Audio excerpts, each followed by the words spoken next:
Booth समितियां सक्रिय हो और पन्ना प्रमुख तक भारतीय जनता पार्टी को जाना है। यह कार्य योजना केंद्र के द्वारा दी गई, जिसके बारे में हम लोगों ने यहाँ पे चर्चा की। सभी कार्य समितियों की बैठक शीघ्र हो। उसी के साथ साथ पार्टी के स्थापना दिवस 6 अप्रैल और बाबा साहब अम्बेडकर की जयंती 14 अप्रैल, उस पर भी पार्टी के द्वारा कार्यक्रम जो दिया गया, उस कार्यक्रम का भी सफलतम आयोजन हो, उसके लिए चर्चा हुई। विशेष रूप से जहाँ की राजनीतिक परिस्थिति है, प्रदेश में गहलोत सरकार पूरी तरीके से फेल है, हर मोर्चे पे फेल है। वह राजनीतिक परिस्थितियों के बारे में हम लोग कोर कमेटी में चर्चा किए और यह निर्णय लिया गया कि आगामी 6 मार्च से लेकर के 14 मार्च तक सभी मंडल स्तर पे, तहसील पे भारतीय जनता पार्टी इस प्रदेश सरकार जो कुशासन से ग्रसित है, बेरोजगारी भत्ता के लिए युवा परेशान है, किसानों का कर्ज माफ नहीं हुआ, बिजली की समस्या भी है, बिजली का दर भी बढ़ रहा है, विकास के काम रुके हैं, कानून व्यवस्था ध्वस्त है। इन सब को लेकर के पूरे प्रदेश भर में यह एक सप्ताह के अंदर कार्यकर्ता राजस्थान की जनता की जो भलाई के लिए हम सभी मिलकर के आंदोलन करेंगे। प्रदेश अध्यक्ष जी के नेतृत्व में आंदोलन होगा। पार्टी की नई कार्य समिति बनी हुई है। प्रदेश की नई कार्य समिति कुछ दिन पहले प्रदेश अध्यक्ष जी ने उसको डिक्लेयर किया है। 2 मार्च को पार्टी के राष्ट्रीय अध्यक्ष आदरणीय जगत प्रकाश नड्डा जी जयपुर आएंगे और प्रदेश कार्य समिति में भाग लेंगे।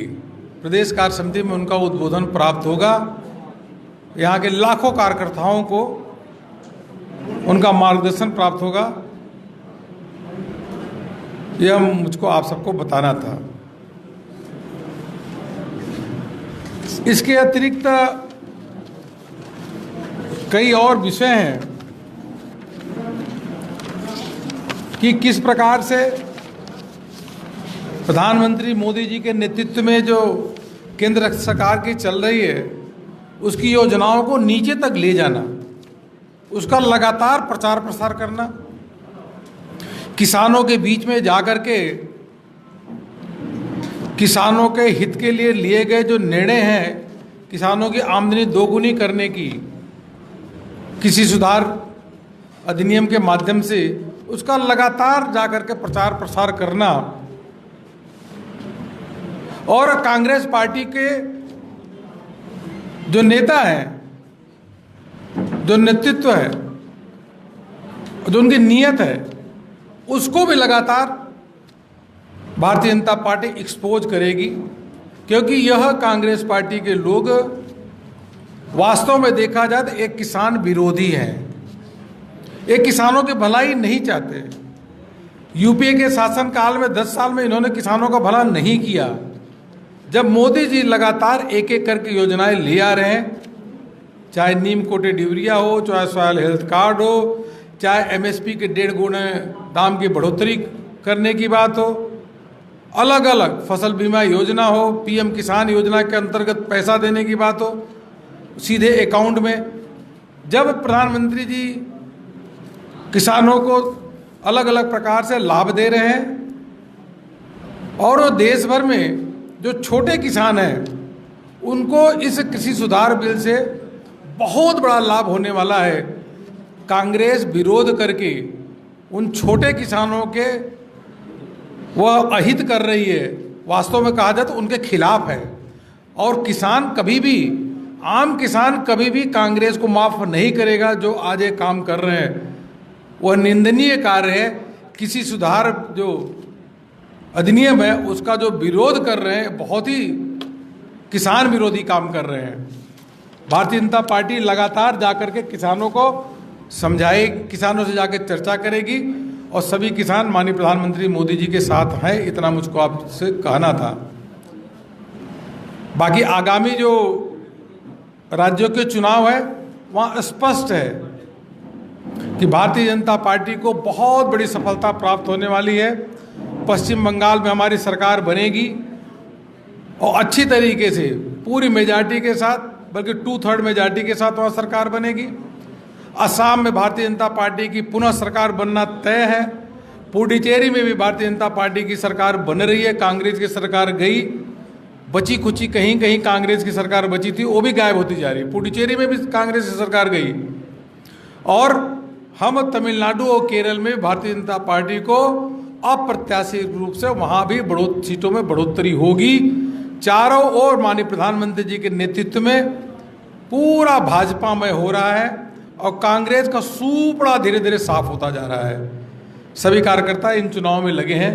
राजस्थान के भी कार्यकर्ता अभी वहाँ जाएंगे चुनाव में, वहाँ पे पश्चिम बंगाल में काम करेंगे।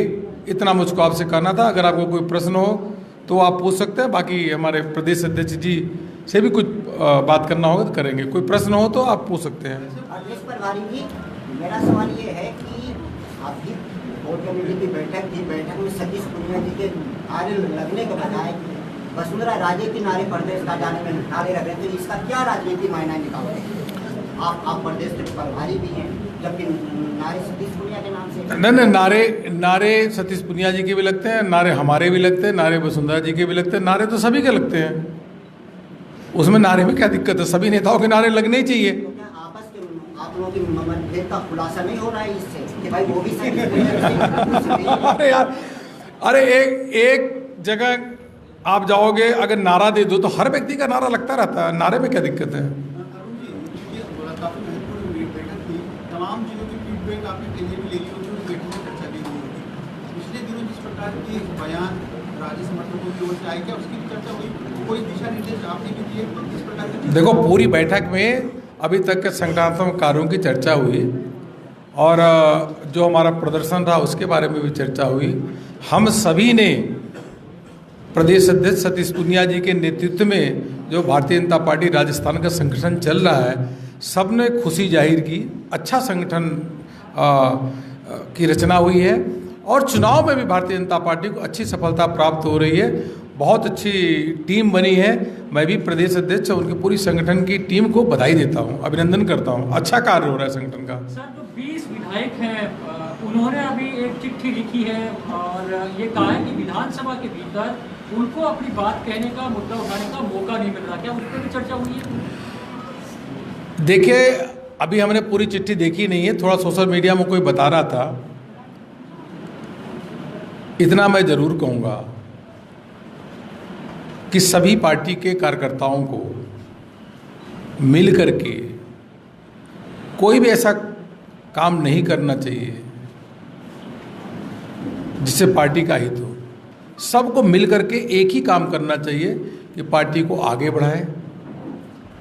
सबका साथ, सबका विकास, सबका विश्वास, ये जो पार्टी का मूल मंत्र है उसके आधार पे काम करें। और अगर ऐसी कोई बात हो तो जरूर बात करेंगे। चिट्ठी आप तक पहुंची होगी क्योंकि अध्यक्ष जी को लिखी गई है, राष्ट्रीय अध्यक्ष जी को लिखी है और प्रदेश अध्यक्ष को लिखी है। नहीं, चिट्ठी मुझको तो नहीं मिली है और चिट्ठी में कंटेंट क्या है ये भी नहीं मालूम है। लेकिन मुझको नहीं लगता कि चिट्ठी में किसी के खिलाफ कोई बात होगी। लेकिन फिर भी यह हमारी कार्य पद्धति नहीं है। अगर ऐसा है तो हमारी कार्य पद्धति यही है कि कभी भी कोई भी बात हो तो इंडिविजुअल रूप से बात करना चाहिए और बात का निवारण हो, बात का समाधान हो सकता है। लेकिन सभी को मिल करके केवल और केवल एक काम करना चाहिए। इस प्रदेश में जो राजस्थान की जनता के विरोधी सरकार है उस गहलोत सरकार को हटाने का काम करना चाहिए, बड़े लक्ष्य के लिए काम करना चाहिए। और कभी भी व्यक्ति अपने को उठाने के बजाय पार्टी को उठाने का, पार्टी को बढ़ाने का काम करना चाहिए, ये मैं जरूर कहूँगा। 48 घंटे हो गए चिट्ठी की बात मीडिया में आए, सोशल मीडिया पर आए, फिर भी आपकी बातचीत नहीं हुई, आपको चिट्ठी का कंटेंट पता नहीं लग सका, आपकी उन विधायकों से बातचीत नहीं हो सकी। पार्टी में ये संवादहीनता नहीं है तो फिर क्या? नहीं, क्या है कि सोशल मीडिया में चीज़ें जल्दी पहुंच जाती हैं। अभी मैं उसको देखूंगा अगर है तो ऐसा, लेकिन अवश्य रूप से कंटेंट देखेंगे, क्या कंटेंट है, किस लिए लिखा है कि नहीं लिखा है, हस्ताक्षर किया है कि नहीं किया, क्या पता हस्ताक्षर ही न हो, किसी और का हो, वो सब चीज़ें के देखने की बात है। लेकिन फिर भी पार्टी का अपना मामला है, बात करेंगे ना। इसी मामले में नेता प्रतिपक्ष ने ये कहा था, मेरे पास वो चिट्ठी है। हाँ। आप कह रहे हैं कि नहीं लिखी गई है, आप चाहे तो मैं आपको चिट्ठी नहीं, मैं ऐसा नहीं कहा, मैं कहा लिखी गई है नहीं लिखी गई है, दोनों बात कहा हमने। मेरे पास वो चिट्ठी है जो लिखी गई है, क्योंकि मैंने खबर छापी है और वो चिट्ठी भी है, 20 विधायकों के भी नाम है। ठीक है, मैं देखूंगा कंटेंट क्या है, क्या पार्टी के खिलाफ कोई कंटेंट है क्या, देखूंगा।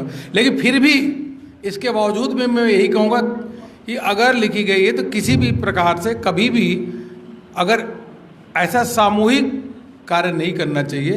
अगर किसी को व्यक्तिगत रूप से कुछ बात करनी है तो करनी ही चाहिए। क्या इसको नेतृत्व को ललकारने की कैटेगरी में आप मानते हैं? क्या इसको नेतृत्व को ललकारने की कैटेगरी में आप मानते हैं? राजेंद्र राठौड़ ने कल कहा कि पार्टी में नेतृत्व को ललकारने की परंपरा इस तरह की नहीं रही। अब मैं देखूंगा कि पहले चिट्ठी में कंटेंट क्या है, लेकिन पार्टी के नेतृत्व को कोई ललकार नहीं सकता। भाई पार्टी का नेतृत्व क्या है? पार्टी का जो नेतृत्व है ये सामूहिक नेतृत्व है। अरुण जी, अगर इसमें तो नेता प्रतिपक्ष की शिकायत की है अध्यक्ष जी से आपका। अरुण जी, अगर आपको चिट्ठी के कंटेंट के बारे में नहीं पता तो आप 3 घंटे मीटिंग में क्या कर रहे थे? आपके लिए मुद्दा बड़ा नहीं है क्या? मीटिंग में बहुत सारे एजेंडा थे और मीटिंग में एजेंडों पे बात होती है कि पार्टी के संगठन को कैसे मजबूत किया जाए और आगे प्रदेश सरकार यहाँ की सरकार किस प्रकार से काम कर रही है उसके बारे में भी चर्चा होती है। और दूसरी बात यह मीडिया के लिए बड़ा विषय, देखो ये मीडिया के लिए बड़ा विषय हो सकता है, हम लोगों के लिए बड़ा विषय नहीं हो सकता, न है इस प्रकार की चीज़ें। अगर कुछ है बात कर लेंगे, क्या है नेता प्रतिपक्ष की शिकायत की गई, वो आपके पास ही बैठे हुए बता देंगे चिट्ठी उनको मिली है। तो आप बता दो चिट्ठी में, चलो आगे चलो चिट्ठी। अरे भाई चिट्ठी से आगे चलो, चिट्ठी में कुछ नहीं, चलिए आगे जाइए। कोटा के अंदर मीटिंग कर ली, ऐसे थोड़ी नहीं लोग देखो, ऐसा है कि मैं पुनः यह कहना चाहूँगा, पार्टी का लोकतंत्र है ना सर, आप पार्टी का लोकतंत्र है। मैं यही कहूँगा पार्टी के कार्यकर्ताओं से, विधायक से, पूर्व विधायक से कि सभी केवल और केवल एक काम में जुटे, संगठन को मजबूत करना और गहलोत सरकार को उखाड़ फेंकना, इसी काम को करें। और सार्वजनिक रूप से कोई कितना बड़ा भी हो, कोई ऐसा बयान न दे जिससे पार्टी का नुकसान होता है, कोई भी व्यक्ति। और सबको मालूम है कि किस बयान से पार्टी का नुकसान होता है, किससे नुकसान नहीं होता है, यह सबको मालूम है। गहलोत को उखाड़ फेंकेंगे तो क्या 5 साल पहले उखाड़ेंगे या 5 साल वोट के लिए उखाड़ेंगे? अब वो आपका मदद लेकर के जरूर कुछ न कुछ करेंगे। मेरा सवाल था, पिछले कई दिनों से देखने में आ रहा है कि पार्टी की गुटबाजी की पूरी खबरें आ रही है, खबरें नहीं आ रही, विद प्रूफ सारा काम हो रहा है। अभी कोर कमेटी की बैठक थी, दोनों ग्रुप आपके साथ मिल गए। अब मुझको उपनेता प्रतिपक्ष ने यहाँ तक कहा था कि कल हम कोर ग्रुप की बैठक में इस पर चर्चा करेंगे। तो सबकी निगाहें, कार्यकर्ताओं की निगाहें रहती है कि किस गुट में जाए, कहाँ फायदा मिलेगा। मुझको लगता है कि अभी यहाँ पे गुट बनाने का काम जो है आप लोगों के द्वारा, मीडिया के द्वारा हो रहा है। हमारा एक ही गुट है, वो भारतीय जनता पार्टी, एक ही दल, एक ही गुट, भारतीय जनता पार्टी। फिर आप नसीहत किस बात की दे रहे हो? संगठन आगे बढ़ रहा है, ये मीडिया पे क्यों डाल? अरे भाई इतनी बड़ी पार्टी है, कभी कोई प्लस माइनस थोड़ा बहुत गलती करता है, उसको बुलाएंगे, समझाएंगे, उसको जरूरत होगी तो डांटेंगे भी। अनुशासन में नोटिस ही नहीं डांटेंगे। सारा काम आप ही करवा लो। तमाम चीजों का फीडबैक आपने ले लिया था, लेकिन आप मीडिया में बोल नहीं रहे। आने वाले 4 सीटों के उपचुनाव पर आपको लगता है कि इस प्रकार की गुटबाजी, इस प्रकार की खेमेबाजी, बयानबाजी का असर बीजेपी के लिए नकारात्मक पड़ेगा? और पड़ेगा तो उसमें सुधार के लिए आपने कोई दिशा निर्देश दिए होंगे, वो बता दीजिए। नहीं, भारतीय जनता पार्टी में ये बताइए कि सभी नेता बैठ के चर्चा कर रहे हैं, 3-3 घंटे चर्चा कर रहे हैं, तो गुट कहाँ से है? एक ही पार्टी है, एक ही दल है, एक ही गुट है, उसका नाम है भारतीय जनता पार्टी और कुछ है ही नहीं। भारतीय जनता पार्टी ही गुट है, भारतीय जनता पार्टी ही दल है सब कुछ एक ही है, तो इसमें कहाँ से अलग अलग की बात है? सर 8 मार्च को पूर्व सीएम है वो एक धार्मिक यात्रा शुरू कर रही है, ये क्या पार्टी का कार्यक्रम होगा या उनका खुद का कार्यक्रम होगा? पार्टी की निगाह में उन्होंने डाला होगा? अगर आप सामूहिकता की बात कर रहे हैं तो मुझको ऐसी जानकारी नहीं कि कोई धार्मिक यात्रा शुरू हो रही है। ये तो साधु संत ऐसा काम करते हैं, अब मुझको मालूम नहीं पूरी बात। अब देश की राजनीति से आप आए हो तो आप सब चीजें बीमारियों को ये पता रखनी पड़ेगी आपको। थैंक यू, धन्यवाद आप लोगों का। नहीं मुझे